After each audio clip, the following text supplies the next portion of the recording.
안녕하세요. 오늘은 유기를 가지고 나와봤는데요. 앞에 보이는 유기들, 역사가 진짜 오래됐습니다. 신라 시대부터 사용이 되었고요. 유기는 다들 우리나라부터 시작했다고 알고 계시는 분들이 많으실 텐데요. 유기는 아라비안 반도부터 인도, 그다음에 중국을 거쳐서 우리나라로 넘어오게 되었습니다. 경국대전에 의하면 국가가 관리하는 유전도 있었다고 합니다. 유기의 종류는 방자유기, 반방자유기, 주물유기 등이 있습니다. 우리나라에서 중요무형문화재 77호 3인이 지정되어 계시는데요. 고인이 되신 김군수님, 그리고 이봉주님, 그리고 이영근님이 계십니다. 김군수님 같은 경우에는 주물방자로 이름을 알리신 분이시고, 방자로 이름을 알리신 분은 이봉주님, 그리고 꽹가리 징은 이영근님이 제작하셨습니다. 고인이 되신 김군수님도 후반에는 방자로 제작을 많이 하였다고 합니다. 초기에는 다양한 모양을 낼 수 없었던 게 반방자 기법 또는 주물 기법이 생겨남에 따라서 다양한 유기들을 생산할 수 있게 되었습니다.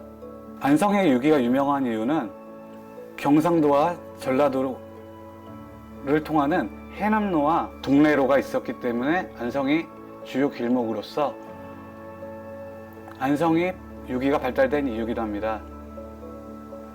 또 안산에서는 고흥 개토가 있었기 때문에 더욱더 좋은 유기를 생산할 수 있게 되었습니다. 조선 후기에는 광산업의 발달로 유기가 점점 생산하는 게 많아지기 시작하였습니다. 임금님 또한 궁에서 사용한 것들이 유기인데요. 요즘 드라마들을 보면은, 역사 드라마를 보면 유기를 많이 사용하시는 것을 볼 수 있으실 겁니다. 유기의 특징이 하나가 있기 때문인데요.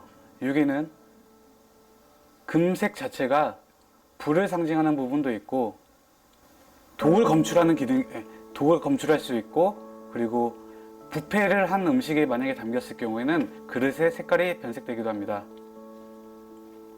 또 조선시대 때 윤원영 같은 경우에는 유기를 많이 모아서 재산의 부를 축적했다는 얘기도 있습니다. 유기를 사용한 사람들이 줄어들다가 최근 근래에는 점점 사용하는 사람들이 많아졌는데요. 그리고 점점 더 사라지게 된 계기가 하나 있는데요. 일제강점기 시대에 탄피를 만드는데도 유기가 많이 사용되었습니다. 무거운 단점이 하나 있었으며, 아공이를 사용하다 연탄으로 바뀌는 시대적 흐름에 따라서 점차 사라지게 되었습니다. 또 다시 근래에는 각광받고 있는 게 유기인데요. 유기의 장점 때문에 그렇습니다. 부패를 방지하고, 또 유기 제작 방법이 점점 늘어남에 따라서 유기가 또 가벼워졌고, 그리고 보온과 보냉의 효과, 미네랄 방출, 식중독균을 검출할 수 있는 기능이 있습니다.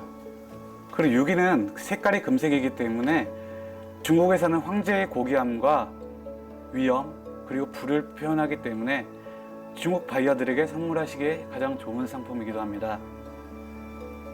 지금까지 제가 설명드린 내용을 보면 어떻게 유기의 미네랄 방출, 그리고 보온 보냉 효과, 식중독균을 검출할 수 있는 기능을 어떻게 알고 만들어냈을까가 가장 신기한 부분이기도 합니다. 지금부터 유기에 대해서 꿀팁을 하나 제공해 드리도록 하겠습니다. 앞에 있는 것은 직화도 가능한 유기솥입니다. 제가 판매하고 있는 상품은 앞에 스팀홀이 없는 것이 특징이고요. 그리고 주전자, 그리고 이것은 앞에 보이시는 건 옛날 밥그릇이고요. 제 얼굴만 하지 않나요? 내 얼굴이 더 큰가? 그리고 이것은 또 이제 제가 판매하고 있는 밥주걱입니다. 예인 방자에서 만들어졌고요. 방자로 하나하나 두들겨서 만들기 때문에 시간이 오래 걸립니다. 그리고 이것은 국자이고요. 국자일 같은 경우에는 조선시대부터 사용했던 국자지만 근래에 와서는 가게 인테리어 용도로 위에 초를 올려서 많이 사용하기도 합니다. 제게 오신 손님 중에 한 분이 계십니다.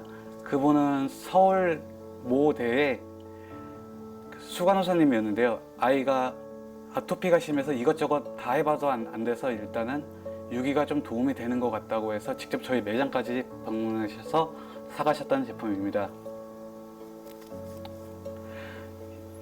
제가 판매하고 이 유기에 있는 특징은 스팀물이 앞부분 보시면 스팀물이 없는 게 저희가 판매하고 있는 상품 중에 장점 중에 하나입니다. 앞에 솥은 방자로 만들어졌으며 직화로도 사용이 가능한 솥입니다. 3, 4인이 밥을 지어 먹기 딱 좋은 크기의 가마솥입니다. 가끔 사람들이 클레임을 거시는 분들이 계세요. 근데 이걸 하나 짚고 가려고 합니다. 이 부분에 보이는 약간 깎이는 모양이 있지 않습니까? 검은 부분 보이실지 모르겠는데 여기요. 깎인 부분이 보이십니까? 이 부분을 가지고 유기가 불량이라고 하시는데 절대 불량이 아닙니다. 유기 같은 경우에는 가질이라는 작업이 있습니다. 쇠꼬챙이 하나로 깎아내는 작업을 가질이라고 합니다. 방자 유기에서는 작업 공정상 어쩔 수 없이 나오는 게 가질이 깎인 형태가 남는 것입니다. 이걸로도 방자라는 것을 증명할 수 있고요.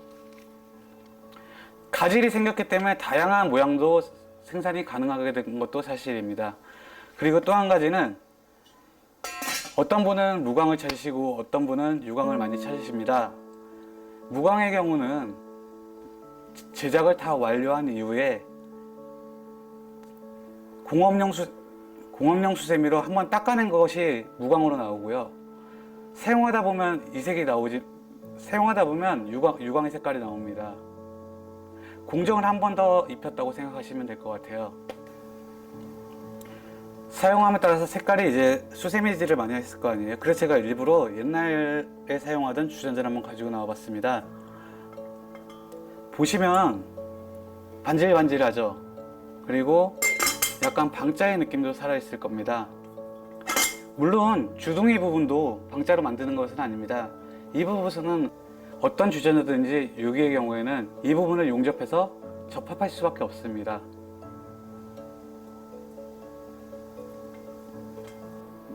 마지막으로 한 가지 더 꿀팁을 알려드리려고 하는데요.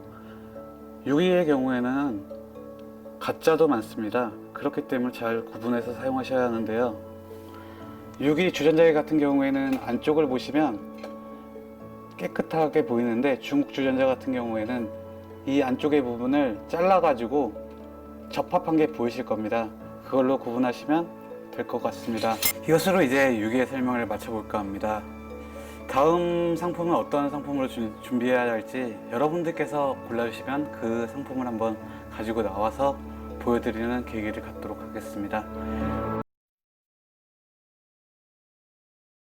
放送後、コメントに知りたい商品、または勘定を依頼したい商品を送ってくだされば、多様なプレゼントを差し上げます。鑑定依頼商品は、最大画質で下段のメールアドレスに送ってください。正面下段写真3枚以上、必須でお願いいたします。